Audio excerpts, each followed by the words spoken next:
Hola, bienvenido al video número 7 con el capítulo número 7 del libro Llamados a ser siervos de Dios. El día de hoy continuaremos la lectura. Ya sabemos que en el capítulo pasado estaba hablando de las cosas que Dios nos ha dado como por dones y en las cosas que podemos destacar más para servir. Y la importancia de valorar los dones de otras personas que nos rodean y complementarnos con ellos. Si vemos ahí mismo en la iglesia donde estamos nosotros, podemos ver cómo cada miembro de la iglesia cumple su tarea con su servicio. Unos son más buenos que otros, pues ya saben un ejemplo. Hay personas que son más buenas para evangelizar, hay otras personas que son más buenas para cantar, personas que son buenas para aprender la palabra más fácilmente, y todo se complementa, y eso es el propósito de Dios, que entendamos que como grupo, como iglesia, cada quien tiene una parte importante en el cuerpo de Cristo, que es la iglesia.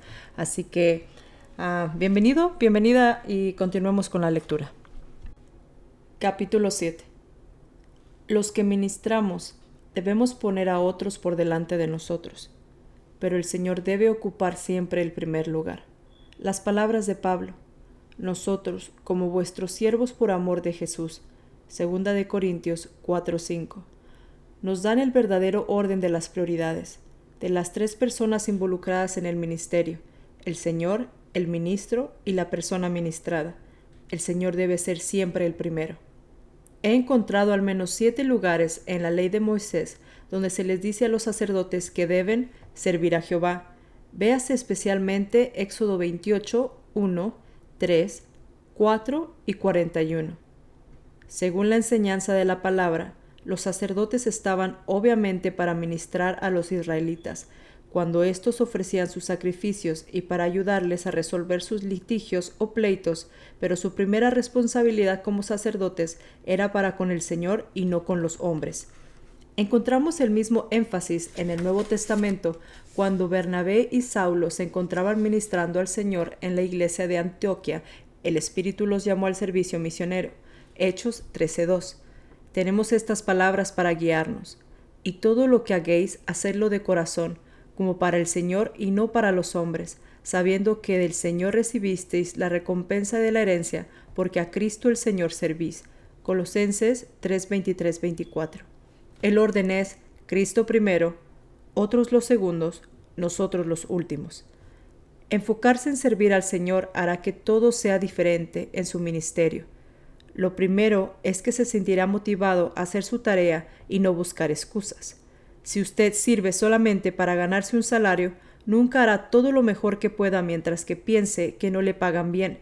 Si usted ministra para obtener reconocimiento, comenzará a hacer menos cuando vea que las personas no le muestran tanto aprecio. La única motivación que le ayudará a pesar por todas las tormentas y mantener el pie del cañón es la seguridad de que está sirviendo a Cristo Jesús.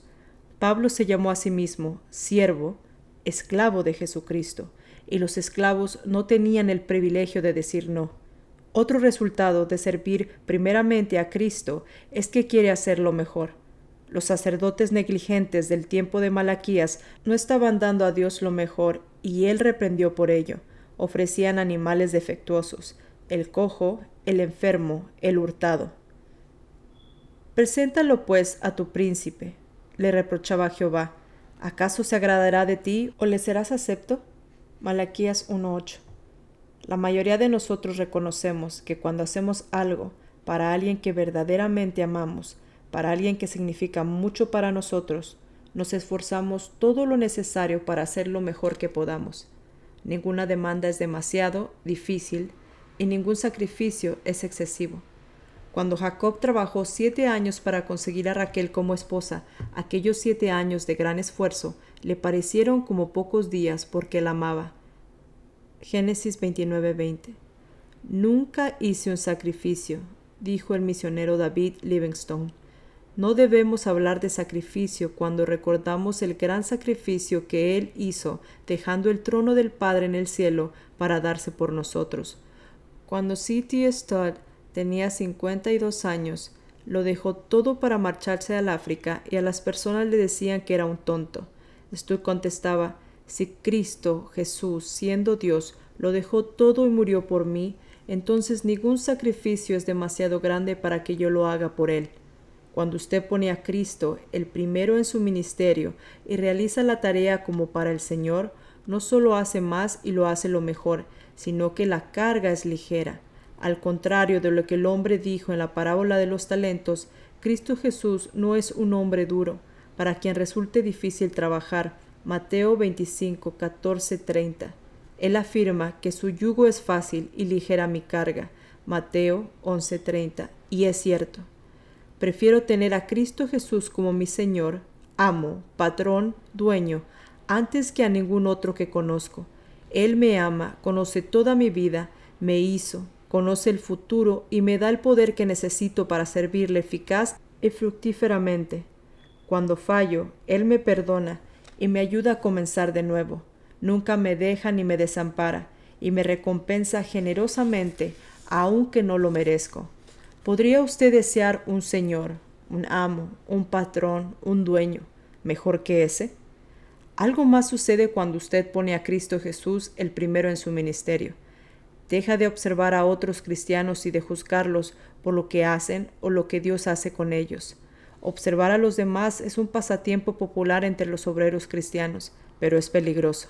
Si usted mantiene los ojos de la fe puestos en Cristo y busca agradarle solo a Él, no va a tener tiempo o ganas de observar a otros. Lea de nuevo la parábola de los obreros en la viña, Mateo 20, 1-16, un relato que Jesús contó en respuesta a la pregunta de Pedro. ¿Qué pues tendremos? Mateo 19, 27. Los primeros obreros contratados cometieron 2 errores. Demandaron una paga garantizada y cuando consiguieron lo que habían pedido, se quejaron de ello. ¿Por qué? Porque estaban vigilando a otros obreros para ver cuánto habían trabajado y cuánto les pagaban. Estos postreros han trabajado una sola hora y lo has hecho iguales a nosotros que hemos soportado la carga y el calor del día. Mateo 20:12. ¿Se ha quejado alguna vez porque Dios le ha dado a otros un trato mejor del que usted ha recibido? Quizás ellos no parecen trabajar con tantas ganas como usted, o quizás no han estado en el ministerio cristiano tanto tiempo como usted. No obstante, Dios le pasa a usted por alto y lo recompensa abundantemente. Satanás puede usar algo así para conseguir un punto de apoyo en su vida, hacer que se amargue y crearle problemas en su ministerio.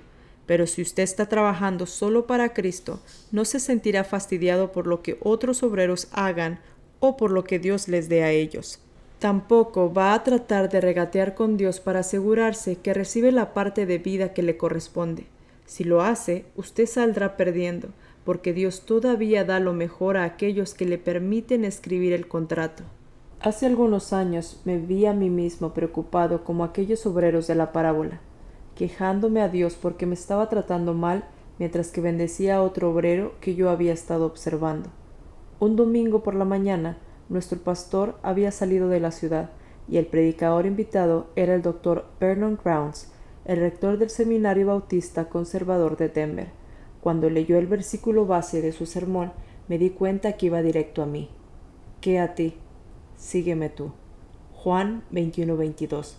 Al ir exponiendo la enseñanza, el Dr. Grounds citó el versículo varias veces, y cada vez que lo hacía, la palabra penetraba como espada en mi corazón. Tuve que tener un encuentro privado con Dios allí mismo en la banca y confesarle que, al igual que Pedro, había apartado mis ojos de Cristo y estaba mirando a otros. En los años siguientes, cuando me sentía tentado a quejarme, ese versículo volvía a mi memoria y me ayudaba a volver mis ojos al Señor Jesús. El ministerio no es fácil, pero lo hacemos mucho más difícil por nosotros mismos cuando servimos a las personas en vez de al Señor Jesucristo. No podemos contentar a todo el mundo, por lo tanto, ni lo intente. Simplemente viva y trabaje de tal manera que su maestro pueda decir: «Tú eres mi siervo amado y me siento complacido contigo». Bueno, y hasta aquí llegó el capítulo del día de hoy. Antes de despedirme de este video, te hago una invitación a que medites un poco y pienses si de alguna manera tú, sin querer, o a lo mejor, si somos honestos con nosotros mismos, voluntariamente y con toda la capacidad de nuestra cabeza, estamos observando a alguno de nuestros hermanos, nuestros compañeros de trabajo, amistades, de esa misma manera cuestionando lo que Dios ha hecho en sus vidas. Y quiero que repitas este versículo en tu cabeza. ¿Qué a ti? Sígueme tú. Solo Dios sabe el por qué hace las cosas y Dios es el que entrega a cada uno de nosotros lo que merecemos. Así que creo que esto es un mensaje muy importante y profundo que tiene que entrar a nuestros corazones para que podamos cambiar la manera en que vemos las cosas que no nos corresponden juzgar. Así que Dios te acompañe el día de hoy, el resto de la semana, y nos escuchamos en el siguiente video.